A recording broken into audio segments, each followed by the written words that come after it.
Idée reçue numéro 1, la gestion du patrimoine est réservée aux gens très riches.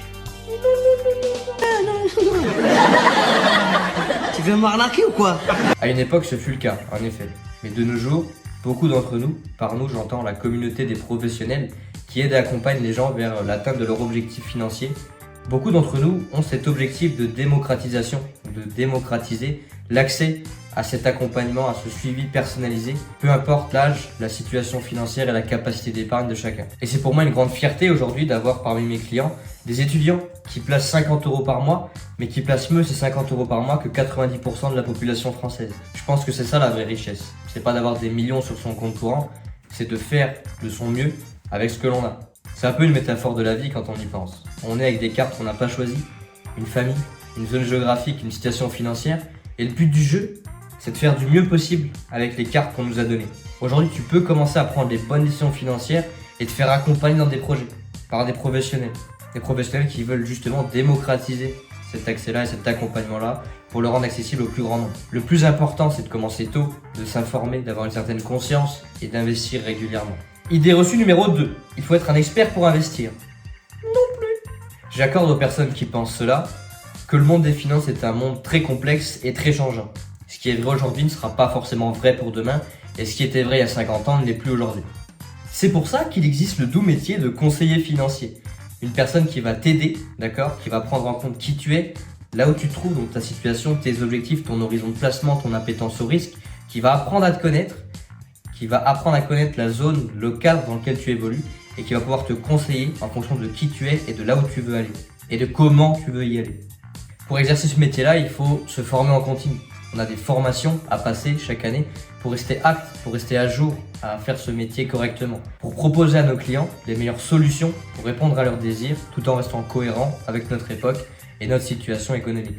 Malgré tout ça, il y a des bases fondamentales qu'il faut comprendre, intégrer, et si elles sont mises en place, ton épargne, ton patrimoine sera plus efficient que 90% de la population française.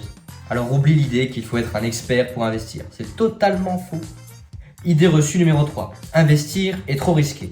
Effectivement, investir est risqué. Comme sortir promener ton chien l'est aussi. Tu pourrais te faire écraser par une voiture. Si tu fais du sport, c'est peut-être bon pour ta santé, mais tu peux te blesser, tu peux avoir une fracture. Si tu continues de respirer, tu vas peut-être t'étouffer. Alors arrête de respirer. Tout ce que tu peux faire dans ce monde comporte une part de risque. À des niveaux différents, certes, mais une part de risque. Maintenant, la question qu'il faut se poser, c'est pas est-ce que c'est risqué, c'est est-ce que c'est plus risqué de laisser son argent dormir sur un compte courant, sur un livret A ou sur une assurance vie bancaire claquée au sol? Mais c'est claqué au sol votre truc. Par risque de se faire grignoter par l'inflation et de perdre totalement son pouvoir d'achat, donc une perte à coup sûr? Ou est-ce que c'est plus intéressant de s'informer, de se former, de se faire accompagner pour mettre en place une stratégie financière qui te correspond par rapport à tes objectifs et qui est viable dans le temps? En d'autres termes, est-ce que tu préfères perdre à coup sûr ou essayer de gagner?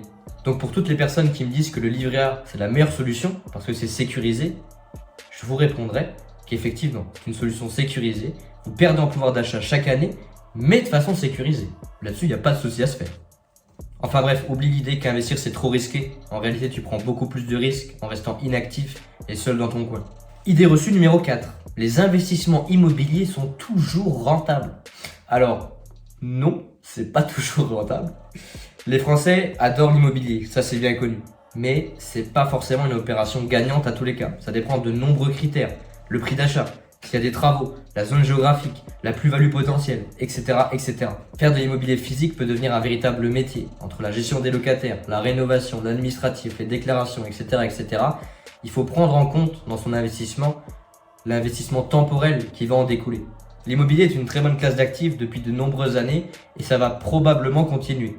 L'idée, c'est de choisir la bonne enveloppe qui nous correspond, qui correspond à nos attentes, entre gestion personnelle, rajouter 5 heures de travail par semaine pour gérer son bien, ou déléguer ça à une société qui va tout gérer pour nous et nous reverser les loyers au prorata de ce qu'on aura investi. Ces mêmes sociétés permettent d'investir dans l'immobilier à partir de quelques centaines d'euros, donc permettent aussi une certaine souplesse dans l'investissement immobilier. L'immobilier est un domaine beaucoup plus complexe qu'il en a l'air et pour le coup, ça vaut la peine de se faire conseiller et accompagner, surtout si c'est ton premier investissement immobilier. Oublie donc que les investissements immobiliers sont toujours rentables. Idée reçue numéro 5, il n'y a pas besoin de planification financière. Ce qui revient à peu près à dire, si je partais dans le désert sans eau, ni boussole, ni aucune idée de ce que je vais foutre là-bas. Ça, c'est un bon plan, ça. Eh Noah, Ouais. j'ai une idée pour ajouter sur la liste des trucs débiles à faire avant de mourir. C'est quoi? On va aller dans le désert. C'est tout? Bah, c'est déjà pas mal. Une planification financière est essentielle pour atteindre ses objectifs à long terme. Il est donc important de bien les définir, d'élaborer un plan d'épargne et un plan d'investissement et surtout de suivre ses progrès au fur et à mesure du temps. Si tu ne sais pas où tu vas aller, quel chemin emprunter, en quel horizon de temps, est-ce que tu penses que tu mets vraiment toutes les chances de ton côté pour atteindre ton objectif? Permettez-moi d'en douter, messire. Alors définis tes objectifs, leur horizon de temps, les moyens dont tu disposes pour y accéder et le plus important, un plan pour t'y diriger. Oui, j'ai triché. Je t'assure que ça fait la diff. Alors prends rendez-vous dans la description sur mon agenda pour qu'on fasse ce travail ensemble. Tu sais pas ce que tu rates.